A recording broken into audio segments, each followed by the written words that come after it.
Hello बच्चों। तो आज मैं एक बहुत ही इम्पॉर्टेंट सर्कुलर बताने जा रहा हूँ। सीबीएसई बोर्ड का 25 जून 2025 को रिलीज़ हुआ है। इसमें 2 बोर्ड एग्ज़ाम सिस्टम को लेकर बातें कही गई हैं। वैसे कुछ मैं रफ आइडिया आपको दे दूँ इसमें क्या बताया गया है। मेजरली ये बताया गया है कि 2 बार बोर्ड एग्ज़ाम की परीक्षाएँ होंगी। पहली बोर्ड एग्ज़ामिनेशन फरवरी मंथ में होगा और ये जाएगा टिल मार्च मिड, और इसका रिज़ल्ट मई मंथ में आ जाएगा। दूसरा बोर्ड का परीक्षा मई में होगा और इसका रिज़ल्ट जून तक आ जाएगा। ठीक है, तो उसको लेके क्या क्या स्कीम है एक बार देखते हैं। सबसे पहले तो ये मैंडेटरी है कि सभी स्टूडेंट को फर्स्ट बोर्ड एग्ज़ामिनेशन में बैठना है, अपीयर होना है। जितने स्टूडेंट पास हैं या eligible student will be allowed to improve their performance in any of the 3 subject. मतलब अगर कोई स्टूडेंट, सारे स्टूडेंट पास हो जाते हैं तो ही वो एलिजिबल है अगली बार जो बोर्ड की पेपर होंगे, सेकंड बोर्ड एग्ज़ामिनेशन, उसमें फॉर्म भरने के लिए इन द इम्प्रूवमेंट कैटेगरी। अब वो कौन कौन से सब्जेक्ट के फॉर्म भर सकते हैं? साइंस, मैथमेटिक्स, सोशल साइंस और लैंग्वेज। इनमें से कोई भी 3 सब्जेक्ट का आप फॉर्म भर सकते हैं इम्प्रूवमेंट के लिए।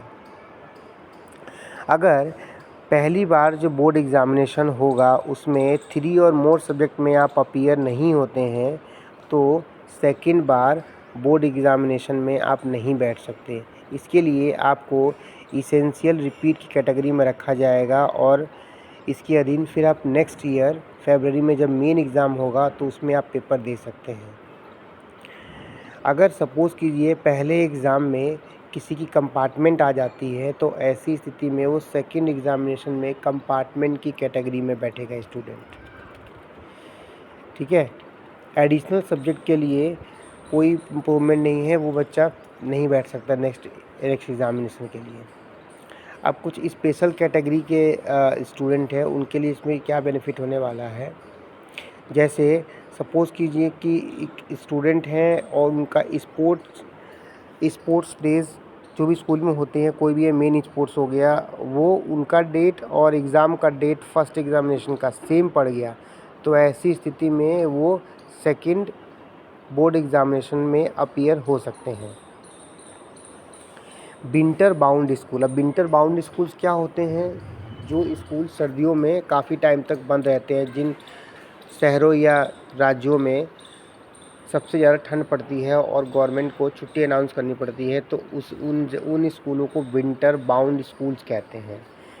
तो विंटर बाउंड स्कूल चूज़ कर सकते हैं कि वो सेकेंड एग्ज़ाम दें या फर्स्ट एग्ज़ाम दें इन ऑफर्ड सब्जेक्ट। इसके अलावा इंटरनल असेसमेंट में कोई चेंजेस नहीं आएंगी। एक बार जो मेन एग्ज़ामिनेशन से पहले इंटरनल असेसमेंट हो चुका होगा उसी को हम लोग दोनों एग्ज़ाम के लिए कंसीडर करेंगे। ठीक है, क्या क्या एलिजिबिलिटी है अपीयरिंग इन द एग्ज़ामिनेशन? पहले एग्ज़ामिनेशन की बता रहा हूँ मैं। सबसे पहले फ्रेश स्टूडेंट होने चाहिए या सेकंड चांस वाले कंपार्टमेंट स्टूडेंट, या फिर पिछले साल जिन बच्चों को इसेंशियल रिपीट की कैटेगरी में रखा गया था वो स्टूडेंट पेपर दे सकते हैं। इसके अलावा जिन बच्चों को इम्प्रूवमेंट भरना था वो दे सकते हैं। ठीक है, इसके अब उसके बाद से सेकेंड एग्ज़ामिनेशन के लिए क्या क्या रूल्स हैं। फर्स्ट और थर्ड चांस इम्प्रूवमेंट दे सकता है बच्चा सेकेंड एग्ज़ामिनेशन में,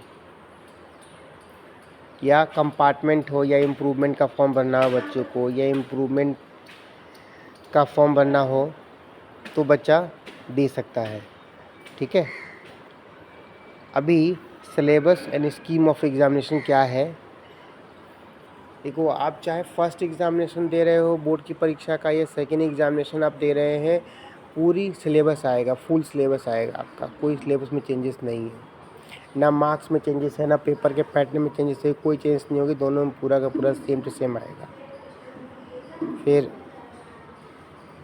इसके बाद से है LOC submission of the examinations. Main या फर्स्ट एग्ज़ामिनेशन से पहले एलओसी सबमिट की जाएगी। ठीक है, अगर स्कूल चाहता है कि सेकंड बार पेपर दिलवाए तो उसके लिए अलग से एलओसी दोबारा से सबमिट की जाएगी। हालांकि जब सेकंड बार एलओसी सबमिट की जाएगी तो उसमें कोई भी नाम में चेंजेस नहीं आएगा या कोई भी एक्स्ट्रा ऐड ऑन स्टूडेंट नहीं होगा, ठीक है। इसके अलावा फर्स्ट एग्ज़ामिनेशन से सेकंड एग्ज़ामिनेशन तक कोई भी सब्जेक्ट में चेंजेस नहीं करनी है, ठीक है। अगर कोई परमिटेड एज़ पर पॉलिसी दी गई है तो आप चेंज कर सकते हैं, लेकिन जनरली हमें चेंज नहीं करना है। अब रिज़ल्ट डिक्लेरेशन क्या है? फर्स्ट एग्ज़ामिनेशन का रिज़ल्ट डिक्लेयर होगा मंथ ऑफ अप्रैल में, सेकंड एग्ज़ामिनेशन डिक्लेयर्ड होगा मंथ ऑफ जून में। आपके परफॉर्मेंस का टोटल रिज़ल्ट वगैरह जो भी है वो डिजी लॉकर में अवेलेबल हो जाएगा। और स्टूडेंट क्या कर सकते हैं, एडमिशन्स ले सकते हैं 11th क्लास में डिजी लॉकर से डॉक्यूमेंट लेकर, ठीक है। लेट अस सपोज़ कि कोई स्टूडेंट फर्स्ट बोर्ड एग्ज़ामिनेशंस में क्वालिफाई नहीं हो पाता है तो प्रोविजनली तौर पर उसको क्लास 11th में एडमिशन लेने की अनुमति दी जाएगी, जो कि कंफर्म होगा सेकेंड एग्ज़ामिनेशन के रिज़ल्ट आने पर, ओके। तो आई होप कि आप लोगों के बहुत सारे डाउट्स इसमें क्लियर हुए होंगे। Thank you.